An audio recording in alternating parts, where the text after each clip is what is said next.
Do you want your dog to have ongoing car manners? We've worked so much with you here in the playlist that I'll link down below on how to level up your dog's car manners, from teaching them not to fear the car to showing them how to behave and be respectful and responsible while they're traveling in the car with you, and how to settle the second they are getting into the car. My dogs, I have absolutely no issues with. They get into the car and they immediately settle. We have the best car rides ever.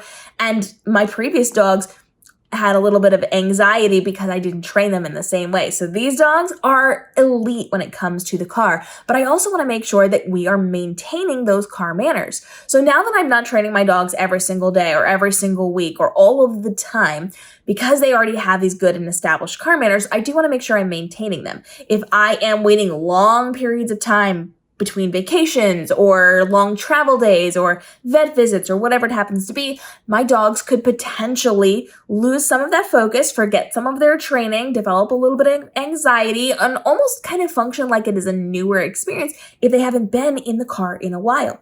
So I do recommend that you are taking your dog on some type of car trip once every month is usually a pretty good schedule. Now you can be a little flexible with that. It could be a little more, it could be a little less, whatever's going to work for your dog, but make sure you get them out at least every 1 to 2 months for a little bit of a drive. And this doesn't have to be anything huge. You're not necessarily going on vacation. You're not necessarily going on a 2-hour road trip somewhere.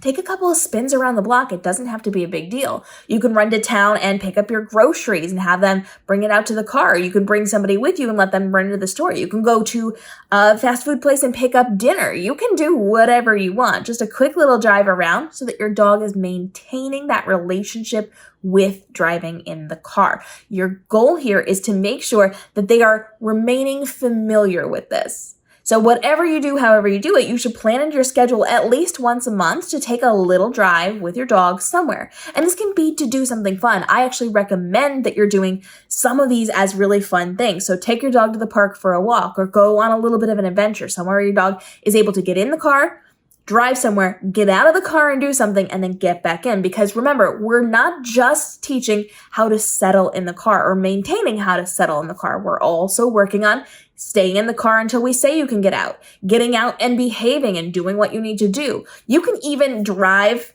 down the block, drive a couple of streets away, pull off somewhere, pop out for a quick potty break, and pop right back in, because we're working on more than just settling in the car.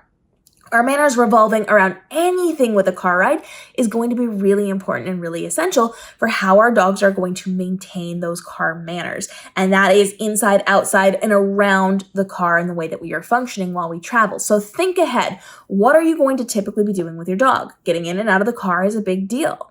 Going into and out of locations, like a hotel. You can go to some of those dog-friendly places like Lowe's or Home Depot or Hobby Lobby or Home Goods where they allow dogs into stores. You can take a quick trip to your vet just to pop in and say hi in the lobby so that they get accustomed to being at the vet's office. There's so many things that you can do to help your dog extend the life of their car manners. And you want to make sure that you're trying to do this at least once every month, I would like, but once every 2 months if you absolutely have to push it, to make sure that they are going to remember what's going on. And if you are pushing it for a longer period of time, I do recommend having a little bit longer of a car ride. So if you're doing it once a month, around the block is going to be fine. If you're doing it every 2 months, now you need to make more effort with this on how you're going to be doing the training. So a longer drive, some things you're going to be doing, and a longer drive back.